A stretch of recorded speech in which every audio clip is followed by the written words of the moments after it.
আগের চেয়ে দালালের দৌরাত্ম্য কমেছে ময়মনসিংহ বিআরটিএতে, সেবার মানও আগের তুলনায় এখন ভালো। আমরা এই বিষয়টা নিয়ে বিস্তারিত জানবো। ময়মনসিংহ বিআরটিএ কার্যালয় থেকে আমাদের সঙ্গে সরাসরি যুক্ত হচ্ছেন প্রতিনিধি আসাদুজ্জামান সুমন। আমরা এর আগে আমাদের জেলা প্রতিনিধিদের সাথে যুক্ত হয়েছি, সেখান থেকে কিন্তু আমরা নানা রকম অনিয়ম বা অভিযোগ আমরা শুনেছি ভুক্তভোগীদের কাছ থেকে। দালালের দৌরাত্ম্য বিশেষ করে এই বিষয়টি খুব ভালোভাবে আমরা দেখতে পেয়েছি, উঠে এসেছে ভুক্তভোগীদের কাছ থেকে। কিন্তু আমরা এখানে দেখতে পাচ্ছি কিছুটা ভিন্ন।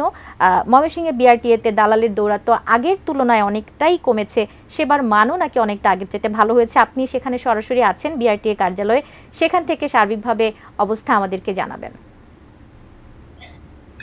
কবিতা, আসলে এই যে বিআরটি কার্যালয়টি, এটি কিন্তু দীর্ঘদিনের একটি অব্যবস্থাপনা এবং নৈরাজ্যের একটি প্রতিষ্ঠান। কিন্তু এই সাম্প্রতিক সময়ে আমরা এখানকার যারা সেবা নিতে আসছে তাদের সাথে কথা হয়েছে, তারা আমাদেরকে জানিয়েছেন যে আসলে এখন কিন্তু ভোগান্তিহীন ভাবে কিছুটা সেবা তারা পাচ্ছে।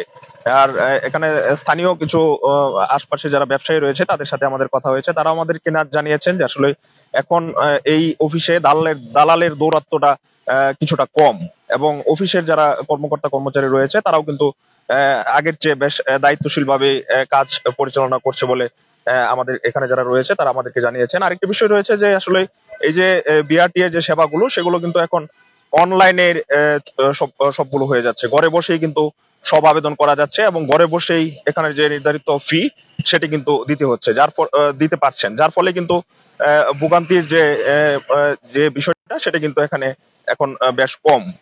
তো ময়মনসিংহের যে এই বিআরটি কার্যালয় রয়েছে, সেখানে বর্তমানে যে সেবা পাচ্ছে মানুষ, এটি অব্যাহত থাকবে এমনটাই প্রত্যাশা করছে যারা সেবা গ্রহীতা তারা। ময়মনসিংহ থেকে এই ছিল কবিতা, আমার কাছে বিআরটি কার্যালয় থেকে সর্বশেষ।